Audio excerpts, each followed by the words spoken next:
Maseches Kiddushin Daf Mem Daled begins in the middle of the Gemara's discussion of a machlokes Rabbi Yehuda and the Chachamim, and a machlokes of Yochanan and Rish Lakish about that machlokes. Here the machlokes Rabbi Yehuda and the Chachamim whether a nara ha'ma'irasa can be makabel her own get or not. We know that her father could be makabel or get. Could she be makabel her own get as well? And then had a machlokes between Rabbi Yochanan and Rish Lakish whether that same machlokes existed in the case of Kiddushin or not. Now, according to Rabbi Yehuda, there is most definitely no problem. It's clear that only the father could be makabel Kiddushin or Gittin for a nara. There is no yad at the same time. The question is in the Chachamim. The Chachamim hold that for Gittin there is a yad for the nara. She could be makabel her own Gittin, and the machlokes of Yochanan and Rish Lakish is what do the Rabbanan hold about Kiddushin? Do the Rabbanan hold that Kiddushin she could also be makabel her own yad? That is according to Rish Lakish. According to Yochanan, no, the Rabbanan split between Gittin and Kiddushin. So the Gemara is analyzing Rabbi Yochanan's opinion. According to Rabbi Yochanan, the Rabbanan hold that Gittin she can be makabel her own get, Kiddushin she cannot be makabel her own Kiddushin. The Gemara is trying to figure out why. We've already been through one possibility. Now the Gemara is trying a second possibility. We rejected the first one. Why should there be a difference between Gittin and Kiddushin according to the Rabbanan and according to Rabbi Yochanan? So the Gemara wants to say because the difference between Gittin and Kiddushin is that a woman could be divorced Baal Karcha. She doesn't have to agree to be makabel the get. And therefore, there's no reason why there should be a difference who receives it. The father receives it, she receives it. What's the difference? Either way, you don't need the das of the makabel to agree because it's Baal Karcha. Kiddushin, however, which he has to agree. So there, it's very important who makes that decision. And there, the Rabbanan say that it's only the father who can make the decision. However, the Nara Hamaras herself cannot make that decision. That's why there's a difference between them. So the Gemara says, how does this fit with Maimer? Maimer is Kiddushin for a Yavama. I have a mission that says Kiddushin for a Yavama. She is allowed to be makabel her own Kiddushin if she's in Ar HaMarasa. Why should that be? Again, you should say the same thing, that it's not against her will, and therefore you need to have the father make that decision. She doesn't make that decision herself. So the Gemara answers that Maimer is different than standard Kiddushin. Maimer is a Kiddushin which could be against her will. It's Kiddushin Baal Karcha. The Gemara says that's actually a machlokes of Rebbe and the Chachamim. Is there such a thing as Maimer Baal Karcha? So the Gemara brings that machlokes. Rebbe holds that there is Maimer. Kiddushin of a Yavama could be done Baal Karcha against her will, and the reason is because we know that Bia, which is the actual Yibum of a Yavama, could be done Baal Karcha. She doesn't have to agree to Yibum, and we compare the two types of Kinyane Yibum, the Yibum itself, and the Kiddushin of a Yibum, and we learn one from the other, and therefore Maimer, which is Kiddushin of Yibum, could also be done Baal Karcha. According to the Chachamim, however, you learn from Maimer Kiddushin to regular Kiddushin, and you say all types of Kiddushin are the same, just like regular Kiddushin can't be Baal Karcha, Maimer Kiddushin can't be Baal Karcha either.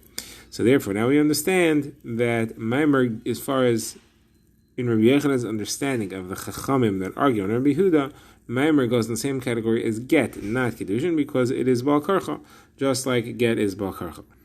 The Gemara now says if we look a little bit more carefully at the Brisa about Maimer, we should be able to see a proof in the machlokes of Yochanan and Rish Lakish. Remember, in the machlokes of Yochanan and Rish Lakish, what the Rabbanan hold? According to Rish Lakish, the Rabbanan agree. The Rabbanan hold that a Nara could be makabel her own Kiddushin. According to Yochanan, the Rabbanan hold that a Nara cannot be makabel her own Kiddushin. Now, in the Brisa we just saw that a Nara could be makabel her own Maimer. It ends off and it says Masha Engin B'Kiddushin. That is different by Kiddushin. That seems to imply exactly like Rabbi Yochanan said, that a Nara cannot be makabel her own Kiddushin. So the Gemara says a kasha on Rish Lakish who says that a Nara could be makabel her own Kiddushin according to the Rabbanan. So Gemara answers, Rish Lakish will tell you that this is not the Rabbanan. This is Rabbi Yehuda. Rabbi Yehuda holds that a Nara cannot be makabel her own anything, not get, not Kiddushin. And there's no machlokes about what Rabbi Yehuda holds, and therefore he will be the author of this brisa here. Now, the Gemara asks two kashas on saying that this is Rabbi Yehuda. Kasha number one is, why would we say that Maimer, she could be makabel her own Maimer, but not Kiddushin? First of all, why don't you say it not Kiddushin? Say a bigger Chiddush. Say it not Gerushin. According to Rabbi Yehuda, even her own divorce she can't be makabel, even though it works Baal Karcha Gittin always works. Balkarcha Rabbi Yehuda goes so far as to say even Gerushin she can't be Makabel. We should say that. We shouldn't say Kiddushin. So the Gemara says, yes, you're right. We should have said Gerushin, but we were talking about Meimer, which is a type of Kiddushin. So we continued with a different type of Kiddushin that she cannot be Makabel herself. We didn't want to go to Gerushin. Okay. Second question the Gemara asks is, why is she allowed to be Makabel her own Meimer? Rabbi Yehuda holds that even again, which is Bal Karcha, she can't be Makabel. Certainly Meimer, she should not be able to be Makabel herself. Why is Meimer different than Gittin and Kiddushin? So the answer is Meimer is different than both of them. Even though Rabbi Yehuda holds that both Gittin and Kiddushin and Nara cannot be Makabel herself, Meimer she could, and the reason is because there's a Zika, there's already a connection, she's already bound to the Yavam, and it's much easier Kinya to finish off. Says the Gemara, so now that you know that, let's go back to our original question, which was on Rabbi Yochanan. And we were trying to understand what's the difference between Gittin and Kiddushin. We asked the Kasha from Meimer, why Meimer is she allowed to be Makabel herself? How is it different than Kiddushin? So now I have a much simpler answer. Meimer is already Skukah by Medes, she already has a Zika, and that's why she's allowed to be Makabel that. Okay, the Gemara now wants to bring another proof of the Machlokes of Yochanan and Rish Lakish from our Mishnah that we had at the beginning of this Perek. The Mishnah there says that a man could be a Makabel Kiddushin for his daughter. He could do it himself, or he could do it with a shliach.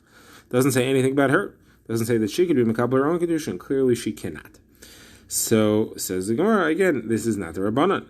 This is Rav Yehuda. Rav Yochanan and Rish Lakish agree holds that a Nara Hamarasa cannot be Makabel her own Kiddushin. So where it says we have a problem saying this is Rabbi Yehuda, because this is together with the next Mishnah, which we didn't learn yet. It's a Reish and a Seif of the same Mishnah, and that Mishnah can't be Rabbi Yehuda, so this Mishnah can't be Rabbi Yehuda either. What's that Mishnah about? That Mishnah is about a different topic, which requires introduction. That's about the topic of when you divide one general statement into multiple small statements and evaluate each one separately. And there's two nafkaminas for that. Our Mishnah is discussing Kiddushin, and we're going to see another one discussing when someone says something as shvua that he swears and that it's false. How many karbanos does he have to bring? So our sugya is, if a man gives a woman two things for Kiddushin, each one's half a pruta, can they combine into one pruta and consider it one Kiddushin and it's valid? So the Mishnah says, if he says, be miskadeshes to me with this and this, so there you can combine it. If he says, be miskadeshes to me with this and be miskadeshes to me with this, there you cannot combine it.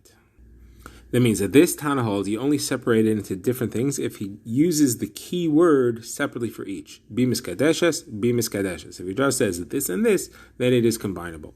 Now in a shvur you find the same thing. If someone makes a shvur, he swears on a number of things. Let's say he has 5 people claiming that he owes them, and he says, I swear I don't owe you, and you. Okay, so that's all one. And if he says, I don't know you, I don't know, I swear I don't know you, I swear I don't know you, I swear I don't know you, I swear I don't know you, so that would be using the keyword swear separately divided into separate shvus. And if they're all false, you'd have to bring separate karbanos, asham, gezelis for each of them. There, Reb Shimon is the one who holds that you have to say the keyword shavua to break it up. Otherwise, it's all one. So this opinion here that you have to say skachi must also be Reb Shimon. So Gemara says, so what's the problem? So maybe it's Rabbi Yehuda. Rabbi Yehuda agrees to Rabbi Shimon in this halacha that you have to say skachi to break it up. Otherwise, it's considered to be one. So Gemara says, no, that can't be, because if you look in the Brisa and Shavuos, it shows that Rabbi Shimon and Rabbi Yehuda are arguing.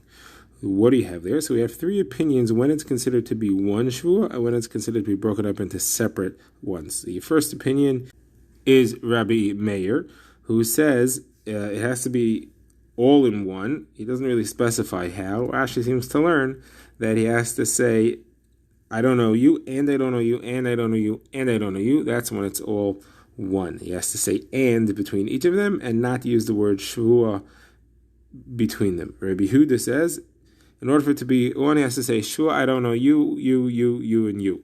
Or not you, not you, not you, not you, not you. But if he does not have to say and in order for it to be combined. Rabbi Elazar is the third opinion. It says he has to say shua at the end. He has to say not you, not you, not you, not you, not you, I swear. And then that combines them all into one. Now, Rabbi Shimon says all of these are considered to be one. It doesn't matter which it is. The only way to break it up is to say shvu, I swear it on you, I swear it on you. That break it up. So you see, therefore, Rabbi Yehuda and Rabbi Shimon are arguing. Therefore, our next Mishnah can't be Rabbi Yehuda, it has to be Rabbi Shimon, and therefore this Mishnah shouldn't be Rabbi Yehuda, it has to be Rabbi Shimon. So the Gemara says, okay, it's Rabbi Shimon. No problem, it's Rabbi Shimon. And Rabbi Shimon holds in the question of can a woman, can a Nar Hamrasa be a Makabel her own condition, he holds like Rabbi Yehuda. Okay, the Gemara wraps up the Machlokes of Yochanan and Reish Lakish with a story that brings us to a psak. The Gemara says Rav Asi did not go to the Beis Medrash one day. He found Rav Zera. Said to him, what did they say today in the Beis Medrash? He said, I didn't go either, but I heard from Rabbi Avin that he went, and the entire Chabura, everybody in the Beis Medrash paskin like Rav Yochanan. And Reish Lakish was screaming like a crane. He said, it says, V'yatzav ha'isa, V'yatzav ha'isa. How could you say that the Ramban hold there's a difference between Kiddushin and Gerish and all the halachas are the same? And nobody wanted to listen to him. So he asked, Rav Avin is a bar samach, could we rely on him that he's saying it correctly? He said, yes, he's like from the sea into the frying pan, meaning that the fish is fresh, you pull it out of the water and it goes right into the frying pan, which is ready. There's no forgetfulness in between. Said Rav Nachman bar Yitzchak, which Rav Avin is this? It's not Rav Avin bar Bechia, it's not Rav Avin bar Kahana, it's Rav Avin Stam. And you need to know that, because if you find something contradictory, you have to know precisely who it was. The Gemara now introduces another shaila which Rava asked of Nachman. We saw that according to the Rabbanon, a Nara can certainly be makabel her own get. The normal Chagos of Yochanan and Reish Lakish about that. The question now is, can she make a shliach to be makabel her get, or does she have to be makabel herself? So what is the shaila? So the Gemara has some discussion as to what the logic behind the shaila is. So first, the Gemara wants to say it's dependent on how do we look at her when she's makabel a get? Do we view that as if she is her father's yad, she herself is a hand, and therefore if she's a yad, she could make a shliach to be makabel to her yad? Or do we say she functions as the father's chatzar, as the father's yard? And when she's being makabel, she's just being put in the yard of the father, and therefore the yard obviously cannot make a shliach to go further and be makabel. So the Gemara says this can't be pshat in the shaila because Rava would never have such a question, because Rava holds that a person can never be a chatzar. And we see that where Rava says that if somebody has a get that's put in the possession of an eved, even if he's asleep, and if he is asleep and the woman is watching him, so it's therefore he's not able to move, so that there the get is good because he works as a chatzar. However, if he's awake, then it's no good because he's not mishtamer. It's a chatzar she'enai mishtamer. She doesn't have control over what happens to him or what he's going to do with it, and that cannot halachically serve as a chatzar. So therefore, she couldn't possibly serve as a chatzar for her father, and therefore, obviously, she's not midin chatzar. She's midin yad. So the Gemara says, yes, you're right. She is midin yad. However, we still have a question: is she strong enough yad to make a shliach? And that's what the question here is. If she is a yad of her father, can she make another shliach to be makabel for her or not? So Rav Nachman answered, no, she cannot make a shliach. So where's the kasha on this? We have a brayso that says that a ketana cannot make a shliach to be makabel again because ein shlichus lekatan, and therefore if she makes a shliach, the get is not chal until it comes to her actual hand. That implies that a nara who has shlichus could make a shliach to be makabel the get, even though she herself is really just serving as an agent of her father. She has a yad, her father's the one who really needs to be makabel the get. So the Gemara answers this is talking about where she's a yisayim, she's an orphan who has no father. Therefore, she is her own yad. She's not serving as the messenger of the father. So how could you say this talking about there's no father? The next phrase in the Mishnah says, if the father says to the original shliach that I want you to be makabel the get for my daughter, then it's chal as soon as the shliach receives it, because the father mixed in and made him a shliach, and therefore the husband cannot retract. So obviously there is the father. What are you telling me? There's no father. So Gemara says, okay, we'll insert a line here that breaks it up into a case where there is a father, and then we'll read it as follows: a ketana who says b'makabel, who makes a shliach l'kabola, is not chal. It's not again until it gets to her hand. Implication is that a nara it is chal, and that's only if she has no father. However, if she has a father, and the father goes ahead and makes a shliach his own shliach, then it works, and she's megureshes as soon as the shliach receives the get, and the husband can't be chayzer. The Gemara now moves on to another topic, and that's a ketana who is makabel her own kiddushin without her father's awareness. She goes in and she's makabel kiddushin. Now, generally, in order for a ketana to be miskadeshes d'oraisa, to require a get, her father has to be mekabel or at least be aware of it. A kitana who's miskadeshes without a father, if she doesn't have a father, requires mian, and that's a procedure by which she walks out. We consider it to be a marriage derabanan, and she exits the marriage through mian. So here she has a father, and she's mekabel kiddushin without his knowledge. The Gemara says the halacha is said by Shmuel. She requires both a get and mian. So Karna said, this is very strange. If she is married to Eraisa, she requires a get and not mian. If she's married to Rabbanan, she requires mian and not a get. Why should she require both of these? So the Talmidim in the Beis Medrash said Mar Ukva and his Vezdin is not far from here. They're in Kfari. So let's send the question to him. Shmuel's a bit too far. We can't send all the way to Naharda, but let's send here. So they sent the question, but they switched the names. They said that Karna said the halacha and Shmuel is the one who asked the kasha. They sent it to Rav. The reason they switched it is because they wanted to see if Rav would agree with Karna's kasha. Rav had a special relationship with Shmuel, so they said that it was Shmuel who said it to see if Rav would agree with it for that reason. So Gemara says when Rav heard it, he said the halacha is right. She requires a mian and a get, and how could Shmuel have a problem with that? And Hashem Yerachim on his children and the grandchildren that he would argue with a psak like that, which is obviously the right psak. So, bottom line, Rav's clearly holding she requires the get and the mian. Gemara says, what's the reason? What's the answer to Karna's question? So Gemara quotes Acha Breda of Ika, who says because it's possible that the father agreed with this Kiddushin that it should happen. If the father agreed, so then it's Kiddushin De'iraisa, even though he's unaware of it. If he agrees later, it's Kiddushin and De'iraisa, and therefore she requires the get. However, people who see this may assume that she requires a real get, and that she's vadai married, and the get is real, and that leads to another problem.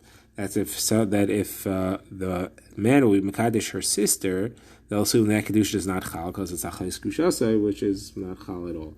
But that's not true because the father may not have agreed, and therefore the second kedushin of the sister is chal.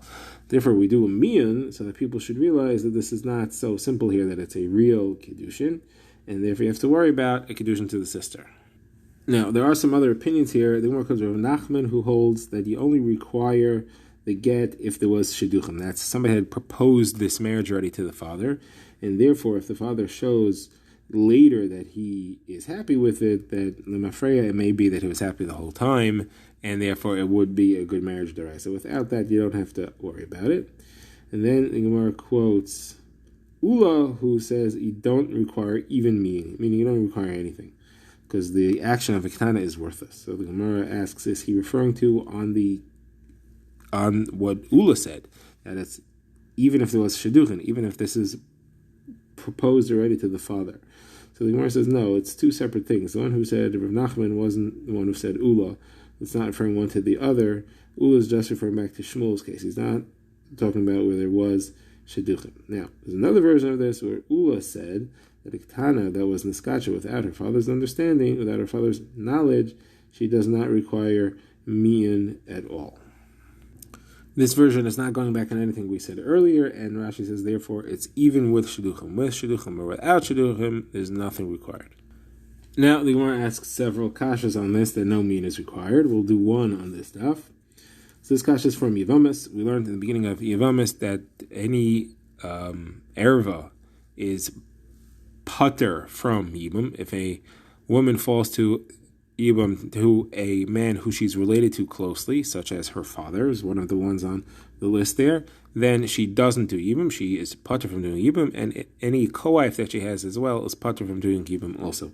So on that Mishnah we said that if, however, she pulls out of the marriage, as the woman who's the erva pulls out of the marriage in a way that it never existed, such as if they die before the husband, or they do mian, or they're divorced, or they found to be an islandess, so that the entire thing was never chal. So they are out of it, they're out of the cheshbon, and the tzara therefore falls to yibum. So the question is, how do we have mian on the list here, and that the person she's falling to yibum to is her father? How could she do mian if she has a father alive? Obviously the case has to be that she was mekabel kiddushin without her father's knowledge, and you see the mian is required.